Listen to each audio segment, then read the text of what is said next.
कहते हैं राजनीति में कब क्या कुछ बदल जाए कुछ कहा नहीं जा सकता। और आज अब हमारे साथ भाजपा नेता यशपाल आर्या जी हैं, उनसे बात करते हैं।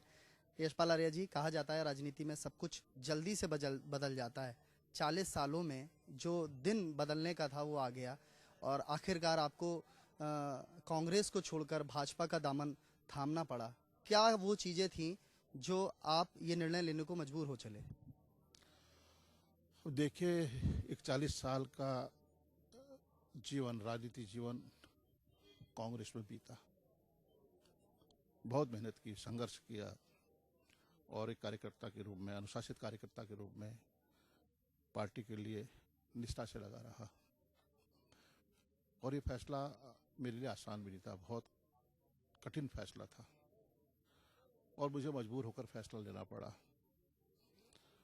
अब कांग्रेस में जो मूल्य थे, जो सिद्धांत थे, जो नैतिकता थी, जो चरित्र कांग्रेस का था, आज के वर्तमान परिप्रेक्ष्य में और जो परिदृश्य है उसमें कहीं दिखाई नजर नहीं आता है। मैंने बड़े वेदना के साथ और दुखी मन से कांग्रेस को छोड़ा और भारतीय जनता पार्टी की सदस्यता ग्रहण की। और जिस तरह से भारतीय जनता पार्टी के राष्ट्रीय अध्यक्ष आदरणीय अमित शाह जी ने मुझे पार्टी में स्वीकार किया और एक सदस्य के रूप में उन्होंने जगह दी, मैं उनका हृदय से आभारी हूं। मैंने बहुत बड़ा फर्क देखा। मैं केंद्रीय नेतृत्व से, उत्तराखंड के नेतृत्व से कई बार चर्चा करना चाहता था, कई बार चर्चा भी हुई, लेकिन परिणाम नकारात्मक रहे। मैं उन लोगों के बारे में एक शब्द भी नहीं कहना चाहता हूँ। आज कह रहे हैं कि यशपाल आर्य डर की वजह से उन्होंने कांग्रेस छोड़ी। उनके पास उनके खिलाफ कई आरोप थे, उनके खिलाफ कई इल्जाम उन्होंने मेरे खिलाफ लगाए हैं। आज तक यशपाल आर्य कांग्रेस के लिए बहुत ही महत्वपूर्ण व्यक्ति था, लेकिन जैसे ही मैंने पार्टी से अपना त्यागपत्र दिया, मैं उन्हें, और मुझे आरोपी बना जा रहा है, मैं चाहता हूं कि उसकी जांच करा लें। जांच होनी चाहिए। अगर मैं गलत हूं या मेरे खिलाफ कुछ आरोप उनके पास है, सिद्ध करें। सूप तो बोले ही बोले, अब छलनी भी बोल रही है। जिनका कोई वजूद नहीं है वो मुंह खोल रहे हैं। दुख इस बात का है, जिनकी कोई हैसियत नहीं है, जिनका कोई वजूद नहीं है, जिनका कोई जनाधार नहीं है, वो लोग कह रहे हैं कि यशपाल आर्य के बारे में। ये जनता बताएगी, सबक सिखाएगी जनता इन लोगों को। वक्त आ रहा है, चुनाव नजदीक है और भारतीय जनता पार्टी के 2/3 बहुमत से सरकार बनाने जा रही है। इसे कोई रोक नहीं सकता। और एक जो पिछले सालों में जो हुआ है, इसके लिए जनता माफ नहीं करेगी कांग्रेस को। और पराभव हो रहा है, सिकुड़ गई है कांग्रेस। इसके लिए कौन जिम्मेदार है? मुझ जैसा व्यक्ति जो 31 साल का, जिसका राजनीतिक जीवन रहा हो, मुझे गुमराह किया जाता है, मुझे झूठे वायदे किए जाते हैं, मुझे अपमानित किया जाता है, मुझे मानसिक रूप से प्रताड़ित किया जाता है। और यह आज से नहीं, लगातार 1.5 साल से 2 साल से हो रहा है, मेरे साथ हो रहा था। लेकिन मैंने अब कांग्रेस से त्यागपत्र देकर भारतीय जनता पार्टी का एक सिपाही के तौर पर मैं शामिल हुआ हूं। पार्टी का जो भी निर्देश होगा, पूरे मनोयोग के साथ, पूरी ईमानदारी के साथ, पूरी निष्ठा के साथ, जो भी जिम्मेदारी दायित्व यशपाल आर्य को भी दिया जाएगा, निर्वहन करूंगा और उस आदेश का अक्षरशः पालन करूंगा, यह मैं कहना चाहता हूं। लेकिन कांग्रेस की जो विचारधारा थी, कांग्रेस के जो सिद्धांत, मूल्य, सब खत्म हो चुके हैं। अब जो कांग्रेस के वरिष्ठ नेता हैं वो भी घुटन महसूस कर रहे हैं, उनकी राय नहीं ली जाती है।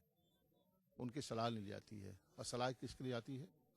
प्रशांत किशोर, जो जिनकी एक एजेंसी है, जो चुनाव प्रबंधन के लिए उन्हें हायर किया गया है। वो हमें कांग्रेस की परिभाषा, कांग्रेस के बारे में, या हमें हमारे भविष्य का फैसला वो करेंगे प्रशांत किशोर।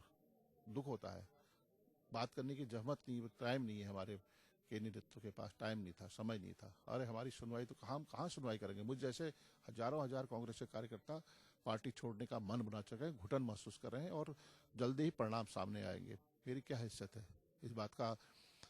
मैं दलित समाज से आता हूँ। जिस तरह से प्रदेश कांग्रेस के हमारे माननीय अध्यक्ष जी ने, उनके सलाहकारों ने, उनके सलाहकारों ने मेरी फोटो को कूड़े के ढेर में फेंक दिया। ये उनकी विचारधारा को प्रदर्शित करता है, क्या उनकी मानसिकता को प्रदर्शित करता है। राहुल गांधी के बारे में जो कहता है कि राहुल गांधी का जो सिर काट कर लाएगा, उसका मैं मंदिर बनाऊंगा, उसकी मैं पूजा करूंगा। भारतीय जनता पार्टी और कांग्रेस में फर्क उन्हें दिखाई नहीं देता है, और उसको पार्टी में सम्मिलित किया जाता है। कांग्रेस इस हद तक गिर चुकी है, कांग्रेस का इस तरह से पतन हो चुका है। उनके पास ऐसे चेहरों को, जो उनके नेता, राष्ट्रीय उपाध्यक्ष, कांग्रेस के राष्ट्रीय उपाध्यक्ष का सिर कलम करने की बात करता है, उनको पुरस्कृत किया जा रहा है, सम्मानित किया जा रहा है। इससे बड़ी विडंबना क्या हो सकती है? कांग्रेस कहाँ पर खड़ी है, इस बात का प्रत्यक्ष प्रमाण सामने है। अरे जी, बात करें, 6 महीने से लगातार ये हो रहा था कि आप भाजपा में जा सकते हैं, ऐसी चर्चाएं लगातार आ रही थी।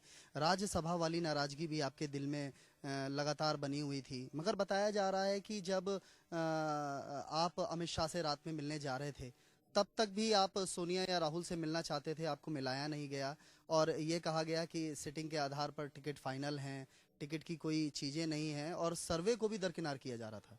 देखिए, मैं किसी अपने पुत्र के लिए या मैं अपने किसी खास के लिए टिकट की मांग नहीं कर रहा था।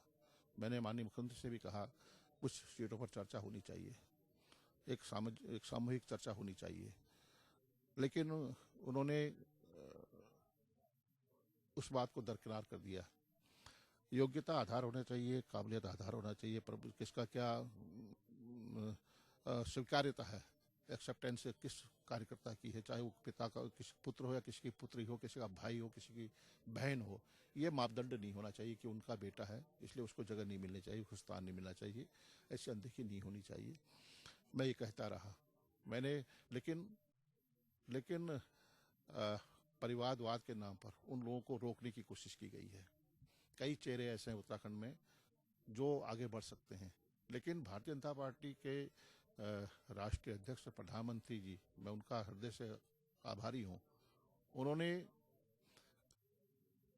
4 घंटे बाद, शामिल होने के तत्काल बाद, उन्होंने अपनी सूची जारी की और मुझ सेवक को और मेरे बेटे को नैनीताल से और मुझे बाजपुर से प्रत्याशी बनाया।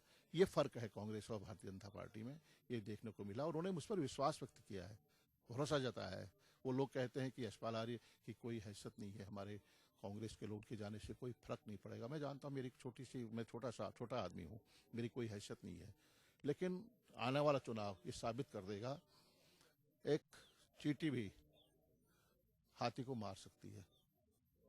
तो मैं तो चींटी के बराबर हूँ, लेकिन इतना जोड़ कहना चाहूंगा, जिनके अंदर इतना अहंकार भरा हुआ है, प्रदेश के नेतृत्व का जो अहंकार, जो घमंड, निश्चित रूप से चूर होगा। ये अकेले दिखाई देंगे, ये लोग, जनता इनको माफ नहीं करेगी। ये मैं कह रहा हूं और दिल से कह रहा हूं, मेरी पीड़ा को मैं व्यक्त कर रहा हूं, मेरा दर्द जाहिर हो रहा है। इनको माफ नहीं करना, उत्तराखंड की जनता इनको माफ नहीं करेगी। एक भावुक क्षण है आपके लिए, 40 साल बाद आपने किया। 4 घंटे में उन्होंने भी अपवाद पेश किया भाजपा ने। मुझे नहीं लगता उत्तराखंड, उत्तर प्रदेश या आसपास ऐसा उदाहरण देखने को मिला हो। जब तो कठिनता उनके सामने भी है, उन्हें अपने लोगों का भी विरोध झेलना पड़ेगा। निश्चित रूप से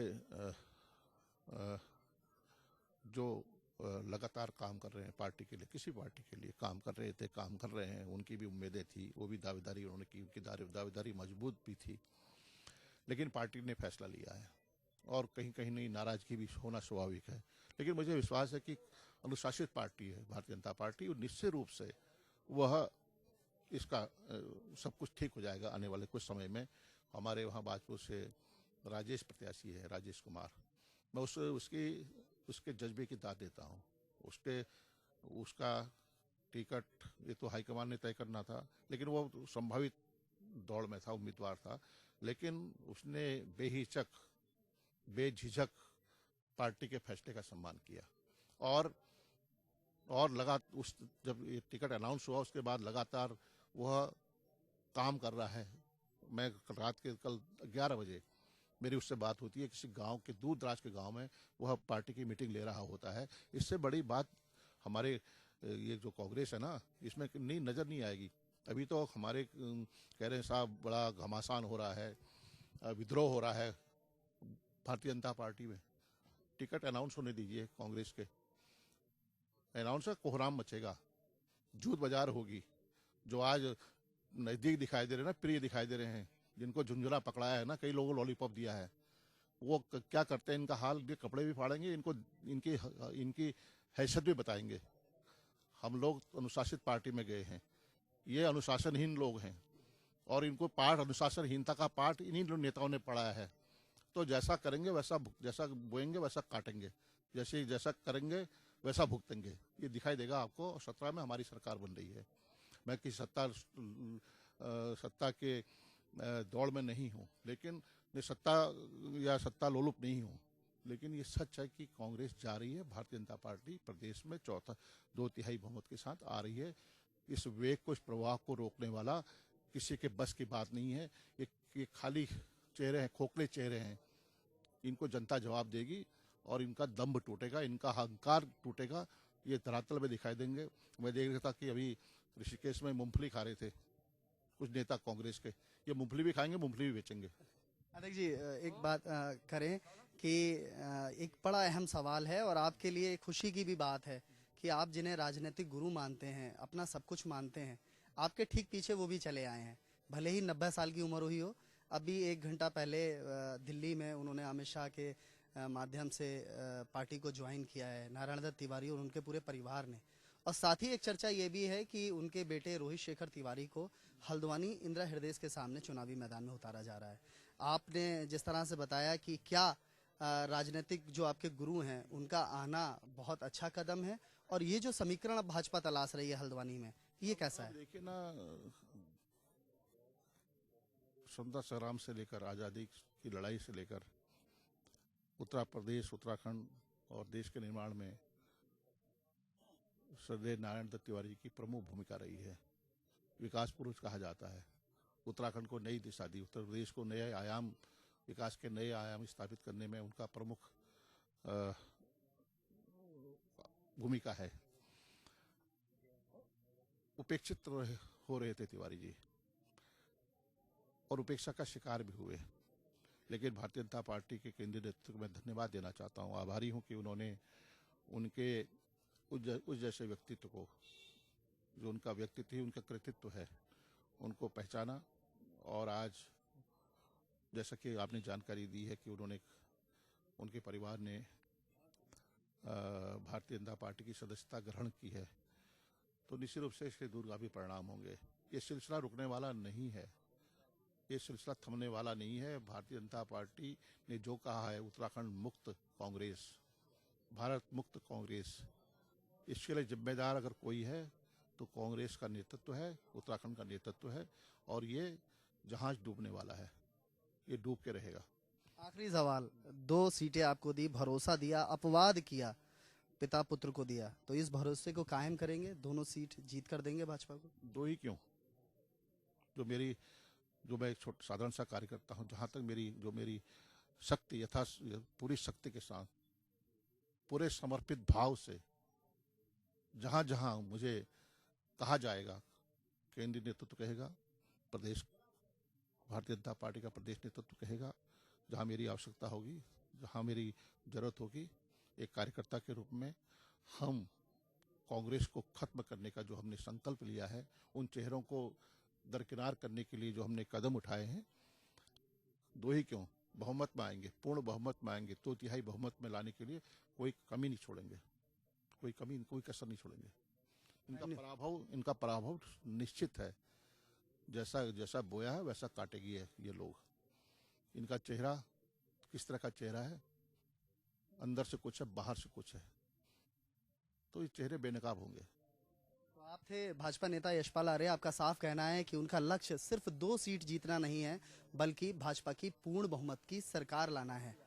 कैमरामैन योगेश शर्मा के साथ गौरव गुप्ता, प्राइम न्यूज़, हल्द्वानी।